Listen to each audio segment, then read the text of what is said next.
लोकसभा में ऑपरेशन सिंदूर पर विशेष चर्चा का जवाब देते हुए बोले, रक्षा मंत्री सेना ने हासिल किया अपना लक्ष्य। दबाव में नहीं हुआ सीजफायर, कश्मीर में 3 आतंकी ढेर। शिक्षा में गुणात्मक सुधार को लेकर राज्यपाल का कुलपतियों को निर्देश, विश्वविद्यालय हर हाल में पालन करे शैक्षणिक कैलेंडर। ग्रामीण क्षेत्रों में नामांकन बढ़ाने पर दिया जोर।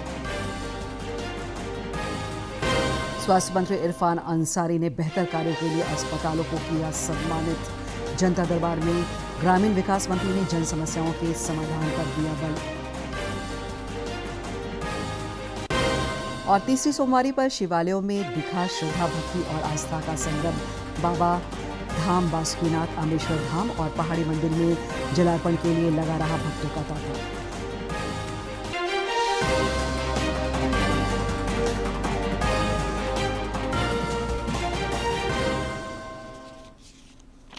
नमस्कार, खबरें झारखंड में आपका स्वागत है। मैं हूं दिव्या और अब समाचार विस्तार से।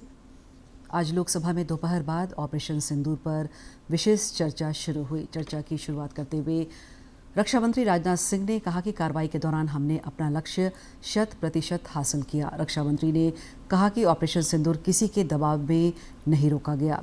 संघर्ष के पहले और उसके दौरान जो भी राजनीतिक और सैन्य लक्ष्य हासिल किए गए थे, उसे पूरा होने के बाद ही कार्रवाई रोकी गई। अध्यक्ष महोदय, 6 और 7 मई 2025 को भारतीय सेनाओं ने ऑपरेशन सिंदूर के नाम से एक ऐतिहासिक सैन्य कार्रवाई को अंजाम दिया। यह केवल एक सैन्य कार्रवाई नहीं थी, बल्कि यह भारत की संप्रभुता, उसकी अस्मिता, देश के नागरिकों के प्रति हमारी जिम्मेदारी और आतंकवाद के खिलाफ हमारी नीति का एक इफेक्टिव और डिसाइसिव डिमॉन्स्ट्रेशन था। अध्यक्ष महोदय, जैसा इस सदन को जानकारी है, 22 अप्रैल 2025 को जम्मू कश्मीर के पहलगाम क्षेत्र में एक अमानवीय और कायराना आतंकी हमला हुआ। इस हमले में हमारे 25 निर्दोष नागरिकों सहित एक नेपाली नागरिक की भी जान गई थी। उन निर्दोष लोगों की जान, उनका धर्म पूछ कर लिया गया। यह अपने आप में अमानवीयता का सबसे कुत्सित और सबसे घृणित उदाहरण था। यह घटना भारत की सहन शक्ति की सीमा की भी मैं मानता हूं परीक्षा थी। अध्यक्ष महोदय, इस हमले के तुरंत बाद हमारे प्रधानमंत्री श्री नरेंद्र मोदी जी ने तीनों सेनाओं के प्रमुखों की एक उच्च स्तरीय बैठक की और उन्हें छूट दी गई कि वे अपने विवेक, स्ट्रेटेजिक अंडरस्टैंडिंग और रीजनल सिक्योरिटी सिचुएशन को ध्यान में रखते हुए वह निर्णायक कार्रवाई करें। इसके बाद हमारे सैन्य नेतृत्व ने न केवल अपनी मैच्योरिटी दिखाई, बल्कि उस स्ट्रेटेजिक विजडम का भी परिचय दिया जिसकी उम्मीद भारत जैसी एक रिस्पॉन्सिबल पावर से की जाती है। रक्षा मंत्री ने कहा कि भारतीय सेना ने आतंकियों को उनके घर में घुसकर मारा, जिन्होंने हमारी माताओं बहनों की मांग का सिंदूर मिटाया था। हमारे सशस्त्र बलों ने उनसे बदला लेकर हर भारतीय का सीना गर्व से चौड़ा कर दिया। हमने आतंकवादियों को उनके घर में घुसकर मारा।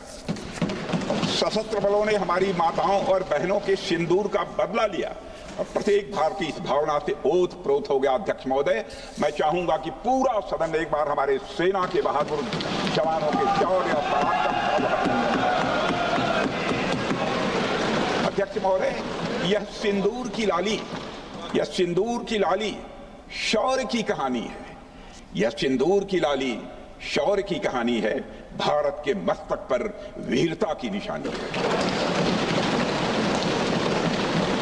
अध्यक्ष महोदय, सेनाओं ने अंधेरी रात होने के बावजूद हमले की सफलता के स्पष्ट एविडेंस भी जुटाए हैं, साक्ष्य है हमारे पास। अध्यक्ष महोदय, हमले के कुछ ही घंटों के भीतर एक प्रेस रिलीज और मीडिया ब्रीफिंग के माध्यम से इन्हें जनता की जानकारी के लिए जारी कर दिया गया था।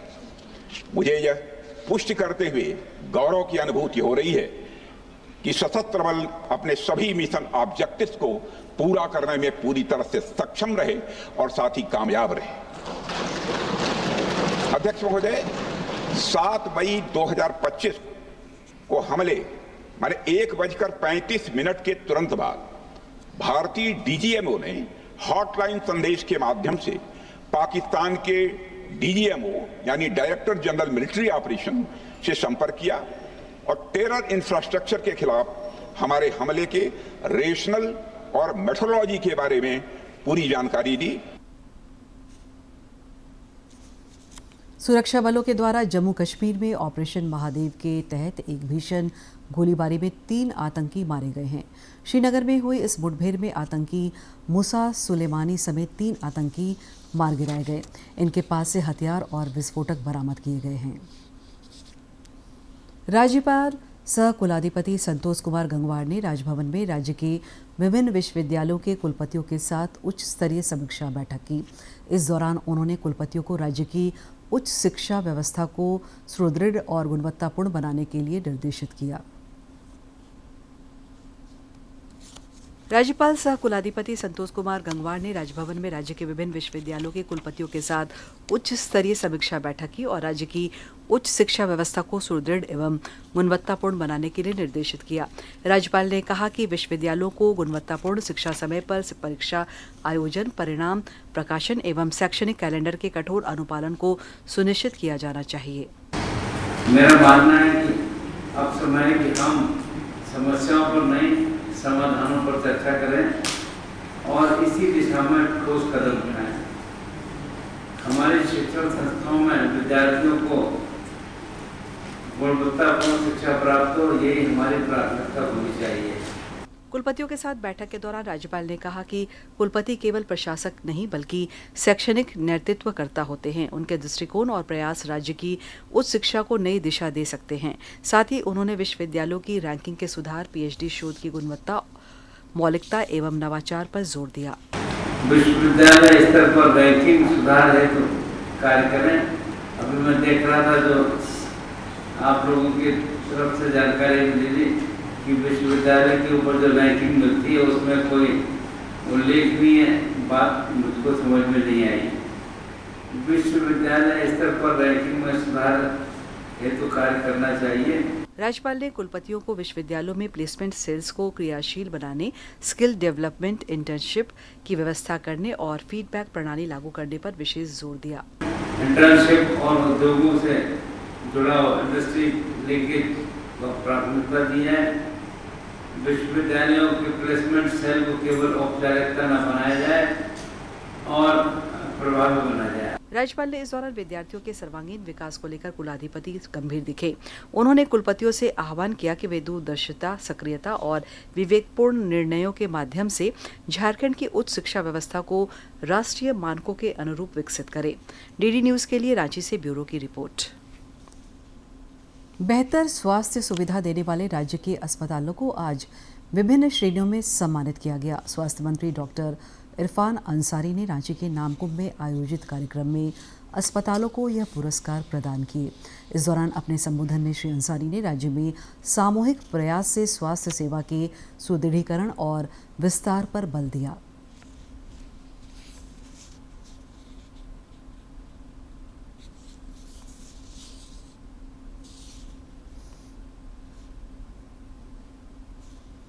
ग्रामीण विकास मंत्री दीपिका पांडे सिंह ने देश कांग्रेस कार्यालय में जनता दरबार लगाकर जन समस्याओं को सुना और उनके समाधान के लिए संबंधित को निर्देशित किया।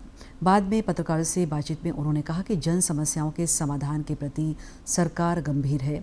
ग्रामीण विकास मंत्री ने कहा कि जनता दरबार में शिकायतों का आना बड़ी बात नहीं है, बल्कि उनका समाधान होने की दिशा में पहल होनी चाहिए।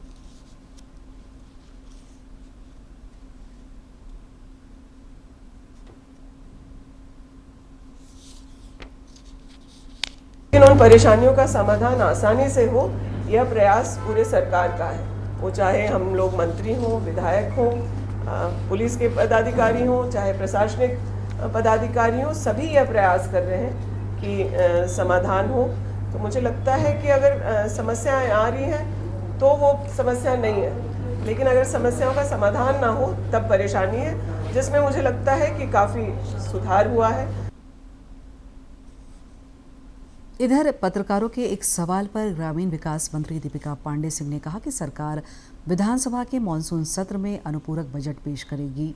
इसकी तैयारियां की जा रही है। उन्होंने कहा कि सरकार की मंशा है कि सदन से कोई विधेयक चर्चा उपरांत ही पारित हो। ग्रामीण विकास मंत्री ने सदन के सुचारू संचालन में विपक्ष से सहयोग का भी आग्रह किया।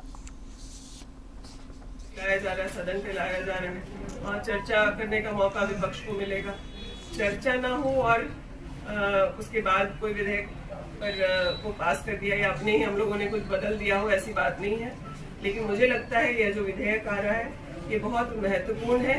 इससे बहुत क्रांतिकारी बदलाव जो है विश्वविद्यालय की शिक्षा में आएगी और जो इसमें झारखंड को पीछे भी माना गया है, तो चीजों को सुधारने के लिए अगर राज्य सरकार प्रयास कर रही है तो मुझे लगता है विपक्ष को भी इसमें सहयोग करना चाहिए।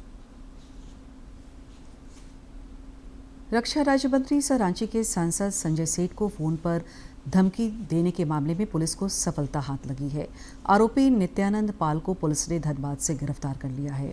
रांची के वरीय पुलिस अधीक्षक चंदन कुमार सिन्हा ने बताया कि धमकी देने वाला नित्यानंद पाल वेंडर का काम करता है। लड़की की शादी और आवास योजना की राशि नहीं मिलने से परेशान होकर उसने नशे की हालत में श्री सेठ को धमकी दी थी। ये नित्यानंद पाल नाम के व्यक्ति ने किया है, जिसे गिरफ्तार किया गया है। नित्यानंद पाल पिंडराजोरा बोकारो जिला का रहने वाला है, लेकिन अभी वह अपने ससुराल हरिहरपुर थाना क्षेत्र जो है हरिहरपुर वहाँ पर रहता है। और जब इसे अनुसंधान किया गया तो इसका कोई भी जो इसके बातचीत से क्लियर होता है कि ये इसका कहना मैंने शराब के नशे में ये किया था। वो ये इसका कहना है कि हम बहुत गरीब हैं और हम चाहते थे कि मेरी बेटी की शादी में कुछ पैसा मिले या हमको कोई आवास मिल जाए। इसके लिए मंत्री जी के फ़ोन पर लगाए थे, पर नशे में हमने जो है ये कर दिया है। गिरिडीह जिले में एसीबी की टीम ने बड़ी कार्रवाई की है। आय से अधिक संपत्ति के मामले में एक सरकारी क्लर्क प्रदीप गोस्वामी के आवास पर छापेमारी की गई। एसीबी धनबाद के डीएसपी विनोद महतो ने बताया कि प्रदीप गोस्वामी पर आय से अधिक संपत्ति होने की सूचना पर जांच की जा रही है। जानकारी के अनुसार प्रदीप गोस्वामी फिलहाल जिले के पीटार प्रखंड में प्रतिनियुक्त हैं। प्रदीप गोस्वामी जब गिरिडीह परिवहन विभाग में थे तो उसी समय शहर के एक व्यक्ति ने इनके खिलाफ भ्रष्टाचार के गंभीर आरोप लगाते हुए एसीबी को शिकायत दर्ज कराई थी। ग्लोबल टाइगर डे पर कल पलामू में आयोजित होने वाले कार्यक्रम में वित्त मंत्री राधाकृष्ण किशोर और पर्यटन मंत्री सुदिव्य कुमार शिरकत करेंगे। पीटीआर निदेशक डॉक्टर एसआर नाटेस ने बताया कि दोनों मंत्री पोल गांव में पीटीआर के कोर क्षेत्र के जांगीड़, लाटू और कुंजरुम गांव से पुनर्वासित किए गए ग्रामीणों से मुलाकात करेंगे। साथ ही स्मार्ट क्लास सेंटर का भी उद्घाटन करेंगे। पीटीआर निदेशक ने बताया कि केंद्र सरकार द्वारा बाघों को संरक्षित करने की दिशा में अनेक पहल किए जा रहे हैं और ग्रामीणों को जागरूक भी किया जा रहा है।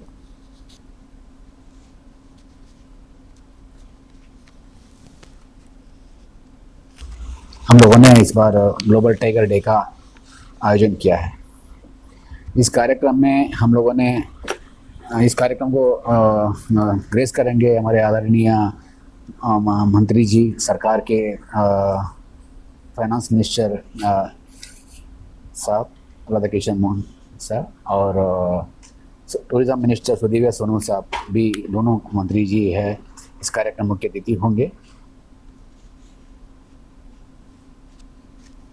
आपातकालीन 108 एम्बुलेंस के कर्मचारी अपनी 4 सूत्री मांगों को लेकर हड़ताल पर चले गए हैं, जिससे मरीजों को काफ़ी दिक्कतों का सामना करना पड़ रहा है। मांगों पर जोर डालने के लिए कर्मियों ने पलामू में सदर अस्पताल परिसर में एम्बुलेंस लगाकर धरना प्रदर्शन किया। उन्होंने एम्बुलेंस का संचालन करने वाली संस्था समाधान फाउंडेशन पर शोषण का आरोप लगाते हुए नियमित वेतन भुगतान की मांग की। कोडरमा सदर अस्पताल में तैनात 108 एम्बुलेंस चालकों ने भी झारखंड एम्बुलेंस कर्मचारी संघ के बैनर तले कार्य बहिष्कार किया। उन्होंने सदर अस्पताल में विरोध प्रदर्शन करते हुए अपनी मांगों के समर्थन में आवाज़ बुलंद की और सरकार विरोधी नारे लगाए। मिला है जिसके वजह से हम लोग ऐसा रोड पर आ गए हैं। खाने पीने के लिए कुछ नहीं सूझ रहा है और गाड़ी में बहुत तरह की दिक्कत है। जैसे चलते चलते हीट हो जाती है गाड़ी, पंखा नहीं चल रहा है, टायर नहीं दे रहा है, डीजल का कमी, यहाँ तक कि डीजल की कमी हो जा रही है। ये कंपनी ये नहीं चलने लायक नहीं है, इसको हटा के हम लोग को NRHM से पेमेंट दिया जाए। इसका पहले भी स्ट्राइक किए थे तो बोला आप लोग का जो मांगे हम पूरी करेंगे, वो अपना लिख करके दिया लेटर पैड में भी, लेकिन अभी तक वो अपना जो मांगे जो लिख के दिए अभी तक वो अप्लाई नहीं किए, चालू नहीं किए। इसलिए हम लोग अभी बहुत मानसिक तनाव में चल रहे हैं। 6-7 महीना से किसी का सैलरी 4,000, किसी का 5,000, किसी का 9,000, किसी का 12,000, किसी का 2 महीना का नहीं, किसी का 3 महीना का नहीं, ऐसे कर करके पेमेंट दे रहा है। तो हम लोग का घर परिवार चलाना बहुत मुश्किल हो रहा है। सावन की तीसरी सोमवारी पर आज समूचा राज्य शिव में नजर आया। देवघर स्थित वैद्यनाथ धाम और दुमका के बासुकीनाथ धाम समेत सभी शिवालयों में दिन भर भक्तों का सैलाब दिखा। सावन के पवित्र महीने में शिव पूजन का खास महत्व है। ऐसे में तीसरी सोमवारी पर देवघर स्थित वैद्यनाथ धाम में भी श्रद्धालुओं का दिन भर तांता लगा रहा। आस्था के सैलाब के बीच श्रद्धालुओं ने बाबा भोलेनाथ पर जलार्पण कर मंगल कामना की। बाबा नगरी में राज्य के विभिन्न इलाकों से कांवरियों की टोली भी अलग अलग अंदाज में पहुंच रही है। गिरिडीह जिले के राजधनवार की युवा कांवरियों की टोली कांवर में भगवान शिव की प्रतिमा को लेकर पहुंची। 25 लोग का टीम है। हम लोग सुल्तानगंज से देवघर बाबा को लेके जा रहे हैं। बाबा के साथ हम लोग जा रहे हैं। हमारा सर खुद शक्ति आ रहा है बाबा के साथ, और क्या कहेंगे बाबा को। तीसरी सोमवारी पर मिनी बाबाधाम कहे जाने वाले साहिबगंज के शिवगादी धाम में भी भगवान भोलेनाथ के भक्तों ने विधि विधान पूर्वक पूजा अर्चना की। स्थानीय श्रद्धालुओं के साथ ही पड़ोसी राज्यों के शिव भक्तों ने भी यहां हाजिरी लगाई। धाम के आसपास की प्राकृतिक सुंदरता के बीच भक्तों की आस्था देखते ही बनी। यहाँ आने में बहुत अच्छा लगता है। यहाँ हम 3 साल से आते हैं। यहाँ का प्रकृति बहुत सुंदर है और हरियाली भी है।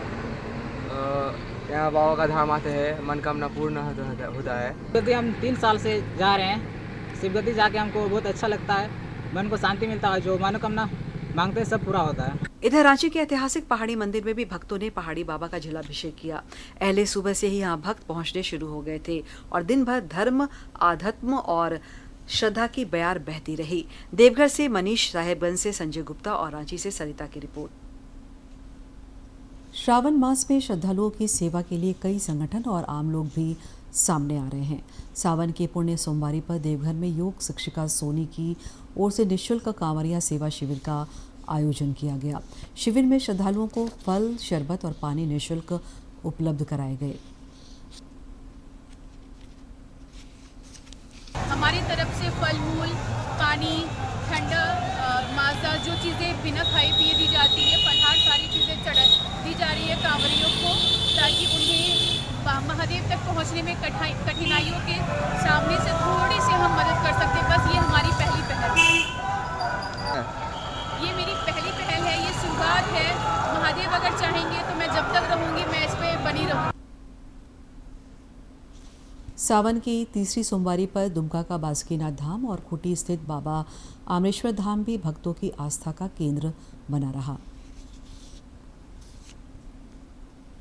दुमका के विश्व प्रसिद्ध बाबा बासुकीनाथ धाम में सावन की तीसरी सोमवारी पर भक्तों की भीड़ पिछले 2 सोमवार के मुकाबले अधिक रही। देवघर और भागलपुर दोनों ही रास्तों से कांवरिये और शिव भक्त बाबा फौजदारी नाथ का जलाभिषेक करने के लिए बासुकीनाथ पहुंचे। अहले सुबह 3 बजे सरकारी पूजन के बाद आम भक्तों के लिए अर्घा के माध्यम से जलार्पण का सिलसिला शुरू हुआ, जो रात 11 बजे तक जारी रहेगा। के दरबार में आने के बाद सारी मनोकामना पूरी होती है। ये मेरा ये लगातार तीसरे सोमवारी जल चढ़ा रहे हैं बाबा को। पहला सोमवारी भी आया है, दूसरा सोमवारी भी आया है, तीसरा सोमवारी भी आया है। सावन की सोमवारी और विनायक चतुर्थी के संयोग होने के कारण भी आज भक्तों की भीड़ ज्यादा रही। बाबा बासुकीनाथ धर्म रक्षणी सभा के अध्यक्ष मनोज पंडित ने तीसरी सोमवारी का महत्व बताते हुए कहा कि स्वयं मां पार्वती ने सोमवारी व्रत किया था, इसलिए इस तिथि को बाबा की पूजा और जलार्पण का विशेष महत्व है। इस बार सावन का तीसरा सोमवार में विनायकी गणेश चतुर्थी का भी तिथि का संयोग बन रहा है। इधर खूंटी स्थित बाबा आमरेश्वर धाम भी भक्तों की आस्था का केंद्र बना रहा। अहले सुबह से ही श्रद्धालुओं का सैलाब बाबा भोलेनाथ के पूजन और जलार्पण के लिए यहां पहुंचने लगा था। समय बढ़ने के साथ भक्तों की तादाद भी बढ़ती गई। श्रद्धालु इस दौरान मनोकामना लिए बाबा की भक्ति में लीन नजर आए। हर साल की भांति में हम लोग इस साल आए हैं और बहुत अच्छा व्यवस्था देख के आमरेश्वर धाम में दर्शन हुआ। जिस तरीके से बहुत आनंद और बहुत खुशी रहा और अच्छे से दर्शन हुआ है।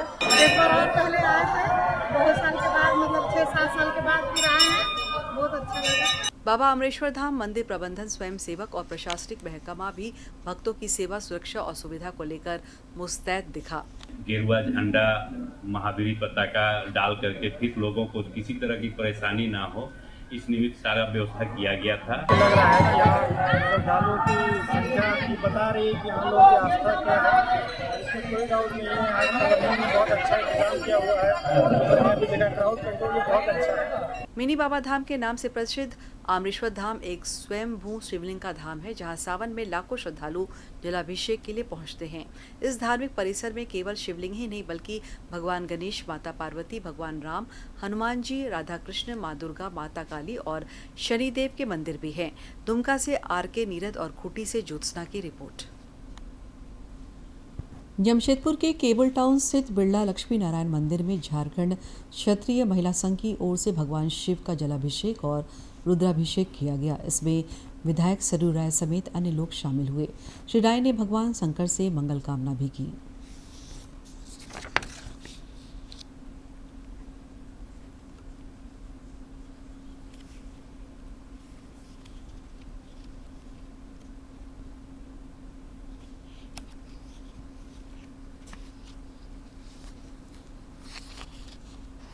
आज कई जगहों पर ऐसा कार्यक्रम हो रहा है। यहाँ लक्ष्मी नारायण मंदिर में जो महिला समिति है ये लोग कार्यक्रम कर रहे हैं, उनका अभिषेक किए हैं। उसमें ही आकर हम लोग भी थोड़ा पुण्य का भागी बने, इसी उद्देश्य से यहाँ उपस्थिति हुई है। केंद्र सरकार की ओर से संचालित डिजिटल इंडिया अभियान ने सफलतापूर्वक 10 वर्ष पूरे किए हैं। हजारीबाग में भी लोगों को इस सूचना क्रांति का फायदा मिल रहा है।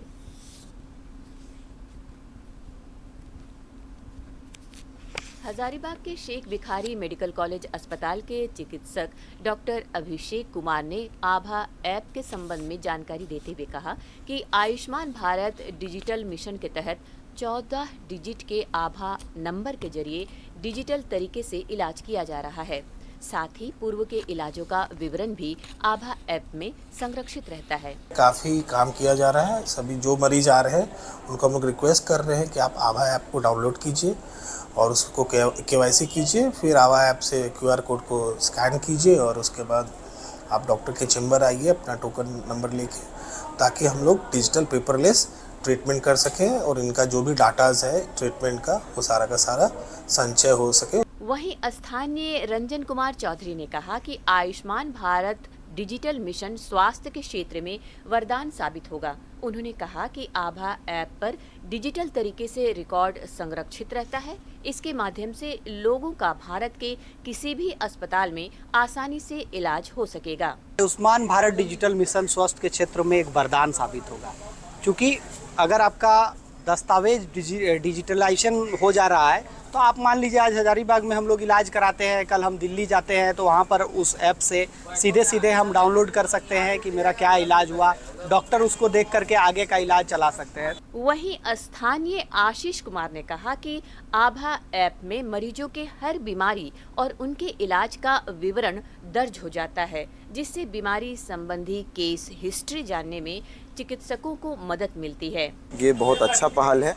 हम लोग का जितना भी डॉक्यूमेंट्स है, जितना भी हम लोग का दवा लिखाता है, डॉक्टर लिखते हैं, वो सारा चीज़ सिक्योर हो जा रहा है। इससे बड़ा चीज़ क्या हो सकता है। प्रधानमंत्री नरेंद्र मोदी के प्रयासों से जहां एक ओर स्वास्थ्य व्यवस्था दुरुस्त हो रही है, वहीं दूसरी ओर आभा नंबर की मदद से रोगियों का इलाज आसान हो गया है। डीडी न्यूज के लिए हजारीबाग से गौरव प्रकाश की रिपोर्ट।